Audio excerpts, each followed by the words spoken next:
आपको बताएं कि क्रिकेट की दुनिया का सबसे बड़ा मुकाबला आज होगा। एशिया कप में पाकिस्तान और भारत आज कैनेडी में आमने सामने आएंगे। हाई वोल्टेज टाकरा पाले किले स्टेडियम में पाकिस्तानी वक्त के मुताबिक दोपहर 2:30 बजे शुरू होगा।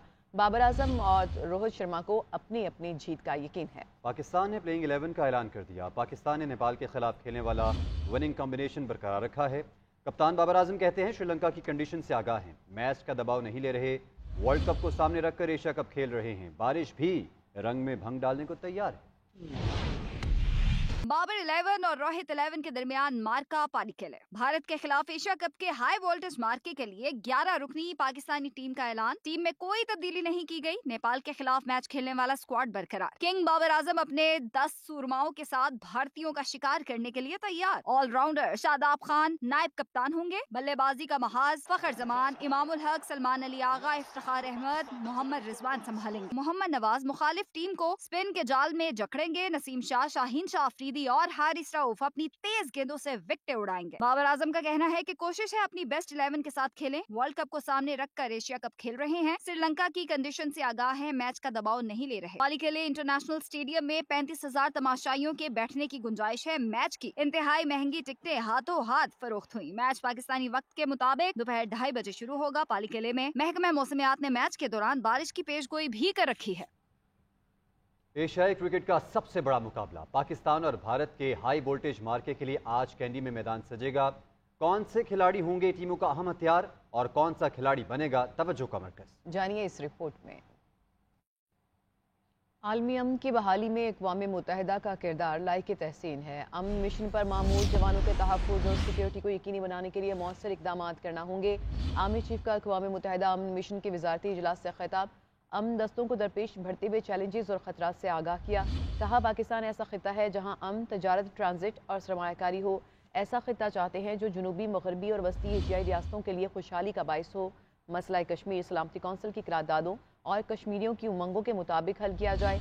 तकरीब में army chief general Asim Munir की खिताबी सेशन में बतौर मेहमान खुसूसी शिरकत। मुख्तलिफ ममालिक के मंदोबीन, UN के आला हुकाम, सिफारती बरादरी के अरकान भी शरीक हुए। अमन मिशन के तहफ़्फ़ुज़ सिक्योरिटी के मौजू पर इजलास की मुश्तरका मेज़बानी पाकिस्तान और जापान ने की।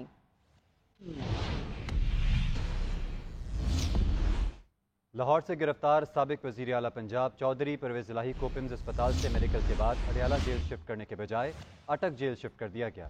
अटक जेल के अंदर और बाहर सिक्योरिटी के सख्त इंतजामात हैं। डॉक्टर्स ने परवेज़ इलाही को मुकम्मल फिट करार दे दिया।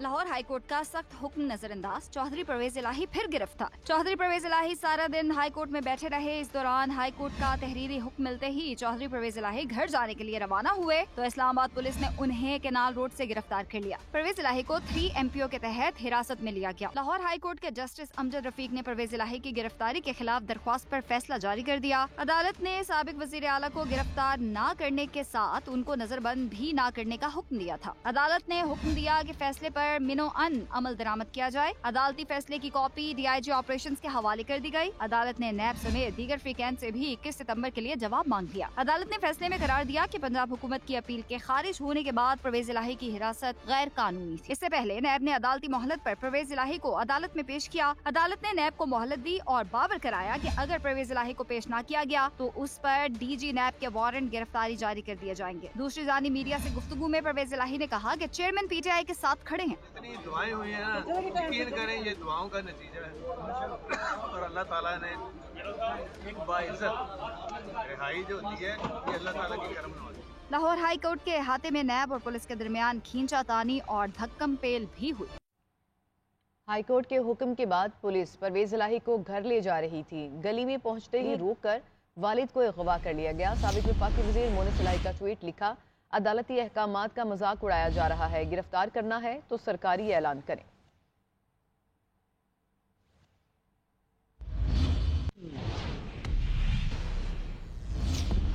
पेट्रोलियम मसनूआत की कीमतों में इजाफे के आफ्टर शॉक्स। रेलवे ने मुसाफिर ट्रेन की तमाम क्लासेस, लगेज और पार्सल किरायों में इजाफा कर दिया, जबकि लाहौर से दूसरे शहरों को जाने वाली बसों के किराए भी बढ़ा दिए गए हैं। तफसीलात देखते हैं उमर सईद की रिपोर्ट में।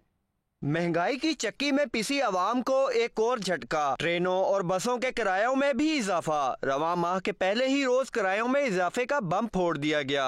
रेलवे इंतजामिया ने तमाम मेल एक्सप्रेस पैसेंजर और इंटरसिटी ट्रेनों के किरायों में 5% इजाफा कर दिया। पार्सल और लगेज रेट में भी 5% इजाफा। अमल दरामद 2 सितंबर से होगा। हर रोज किराया बढ़ता है। पिछली बारी में 1000 में गया था, फिर 1400 में गया हूँ, अब 1500-1600 बता रहे हैं मुल्तान का किराया। पिछली महीने भी उन्होंने 10% बढ़ाया था, 5% फिर बढ़ा दिया। हम इस महंगाई से हम कहाँ जाए, बिजली के बिल भरें, हम इस पेट्रोलियम को देखें, हम अपना घर चलाएं। लाहौर से कराची मुख्तलिफ कंपनीज की AC स्टैंडर्ड बसों के किराए में 200 रुपए का इजाफा, जबकि लाहौर से मुल्तान, साहिवाल, उकाड़ा, लिया, गुजरावाला तक 50 से 100 रुपए तक किराया बढ़ा दिया गया। मुसाफिरों का कहना है पहले ही महंगाई की चक्की में पीस रहे हैं, अब सफर करना भी नामुमकिन होता जा रहा है। बहुत ज्यादती हो रही है आवाम के साथ। देखो सब वैसे खड़े हुए हैं, जितने भी अभी हमने जाना कोई चीज पिक ही नहीं कर रही, वो कहते भाई किराया बढ़ गया। पेट्रोलियम मसनूआत की कीमतें बढ़ने और किरायों में इजाफे से महंगाई के हाथों परेशान शहरियों की मुश्किलात में मजीद इजाफा हो गया है। कैमरामैन मोहम्मद इमरान के साथ उमर सईद, GNN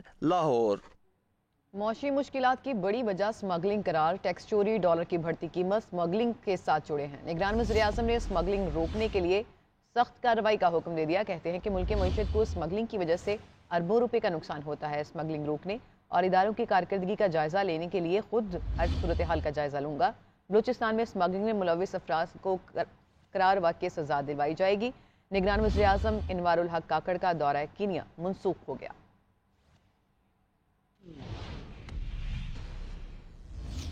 मुस्लिम लीग नून का मुआशी बदहाली के खिलाफ ऐलान जंग। मरीम नवाज कहती हैं नवाज शरीफ की क़यादत में महंगाई, बेरोजगारी, मुआशी बदहाली के खिलाफ ऐलान जंग कर दिया है। नवाज शरीफ के आने से महंगाई के अंधेरों और बेरोजगारी का खात्मा होगा। मुस्लिम लीग नून की चीफ ऑर्गेनाइजर का पेशावर में खिताब, बोली 10 साल खैबर पख्तूनख्वा के वसाइल को लूटा गया, नौजवान सैलाब के पानियों में मदद के लिए पुकारते रहे। खैबर पख्तूनख्वा का हेलीकॉप्टर जलसों की ड्यूटी करता रहा। सवाल किया कि तरक्की को तनज़्ज़ुली में किसने बदला, महंगाई के जिन को किसने वतन दुश्मनी के लिए इस्तेमाल किया।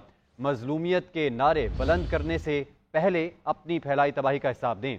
आज के चैलेंजेस का उसी तरह कुव्वत से मुकाबला करेंगे जैसे 2013 में किया था।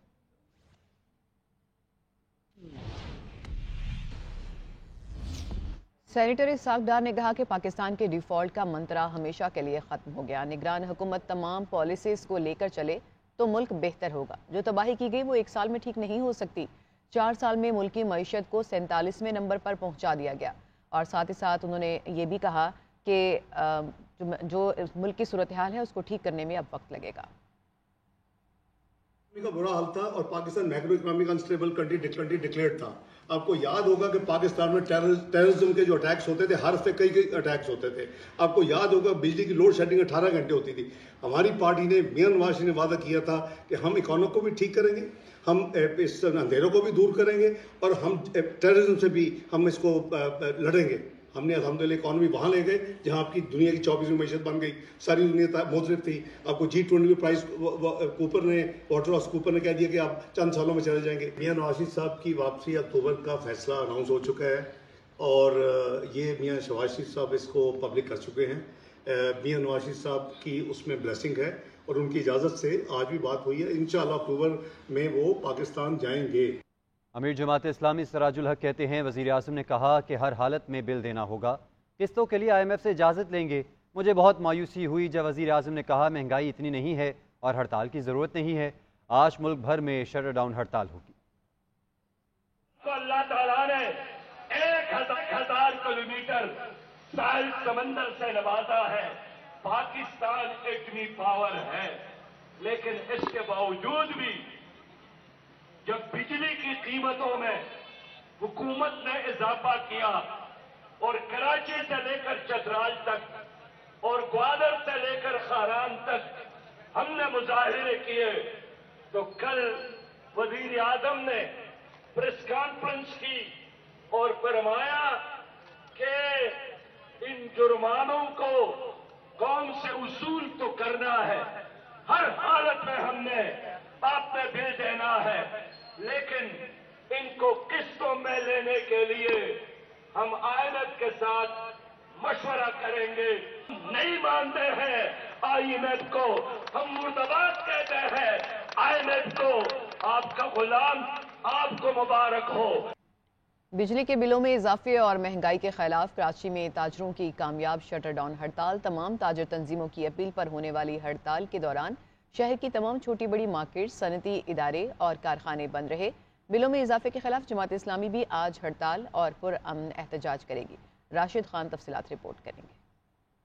कराची में बिजली के इजाफी बिलों के खिलाफ ताजिर सरापाए एहतजाज। ताजिरों की शटर डाउन हड़ताल, शहर भर की मुख्तलिफ मार्केटों में सन्नाटे। M A Jinnah road, light house, Gul plaza, medicine market, Jama cloth, mobile market, Empress market, Saddar, Tariq road, Bahadurabad, Karimabad, water pump, Bolton market, Kharadar, tower, Eidgah समेत तमाम जगहों पर कारोबार बंद रहा। कराची ताजिर इत्तेहाद के सदर अतीक मीर ने कहा कि जब तक बिजली के बिलों, पेट्रोल और दीगर अशिया की कीमतों में इजाफा वापस नहीं लिया जाता, एहतजाज का सिलसिला जारी रहेगा। ये बढ़ती हुई कीमतें, कभी तेल कभी बिजली, अब ये सिलसिले को रुकना चाहिए।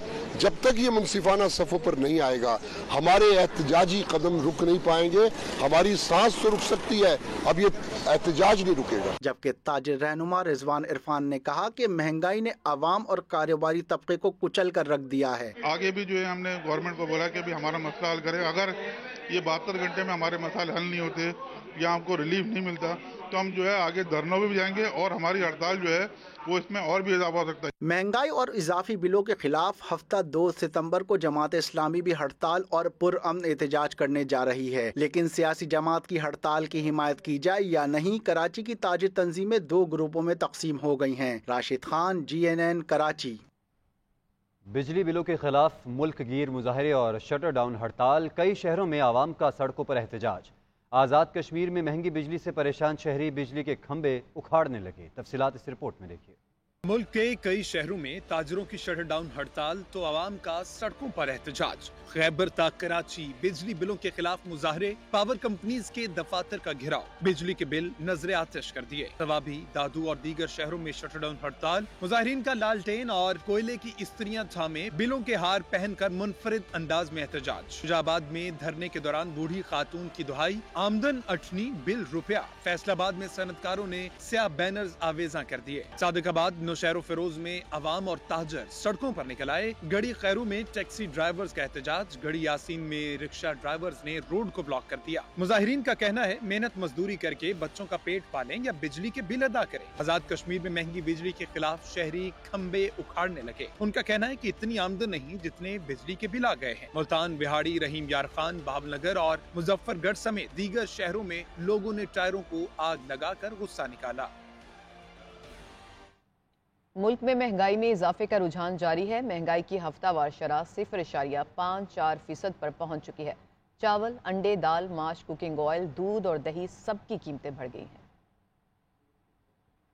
मुल्क में बढ़ती महंगाई ने अवाम को चारों शाने चित कर दिया। अदाराए शुमारियात के मुताबिक हालिया हफ्ते के दौरान महंगाई की शरह में 0.54% इजाफा हुआ, जबकि सालाना बुनियादों पर महंगाई की शरह 27.57% रिकॉर्ड की गई। एक हफ्ते के दौरान 20 अशियाए जरूरिया की कीमतों में मजीद इजाफा हुआ। चीनी 11 रुपए, गुड़ 5 रुपए, दाल मसूर 5 रुपए, चावल 2 रुपए, अंडे 2 रुपए फी दर्जन, दाल माश 7 रुपए फी किलो, 20 किलो आटे का थैला 3 रुपए, 5 किलो कुकिंग ऑयल 17 रुपए महंगा हुआ। जबकि आलू, ताज़ा दूध, दही और दाल मूंग की कीमत भी मजीद बढ़ी है। कमर तोड़ महंगाई पर शहरी फट पड़े। कहा हुकूमत ने किचन चलाना भी मुश्किल कर दिया। हद हो गई है अवाम के सब्र की भी और इन हुकूमतों के जबर की भी। जिस बंदे की 20-22 हज़ार रुपया सैलरी है वो बेचारा कहाँ जाए, मुझे बताएं किस दर पे जाए। मुल्क में माहाना बुनियादों पर महंगाई 1.72% बढ़ गई। अगस्त में शहरी इलाकों में महंगाई की शरह में 1.60%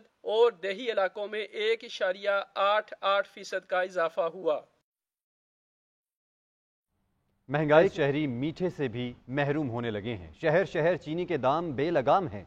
कोयटा में चीनी 195 रुपए की बुलंद तरीन सतह पर फरोख्त होने लगी है। पेशावर, मुल्तान और दीगर शहरों में भी चीनी की कीमतों में इजाफे का रुझान बरकरार है।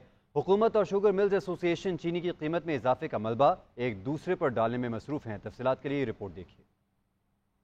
महंगाई, चीनी की मिठास भी ले उड़ी। चीनी 195 रुपए किलो में बिकने लगी। कोई जिम्मेदारी लेने को तैयार ना हुआ। कोयटा में एक ही हफ्ते के दौरान चीनी की कीमत में 20 रुपए इजाफा हो चुका है, जिसके बाद यहां चीनी 195 रुपए फी किलो की बुलंद तरीन सतह पर जा पहुंची है। पेशावर में परचून में चीनी 190 रुपए में फरोख्त की जा रही है। होलसेल में चीनी 180 रुपए तक दस्तयाब है। चीनी तो हम दूसरे बड़े बड़े डीलरों से ला रहे हैं, इसलिए वो महंगा दे रहा है, हम लोग मजबूर है। चीनी अब महंगी हो गई है।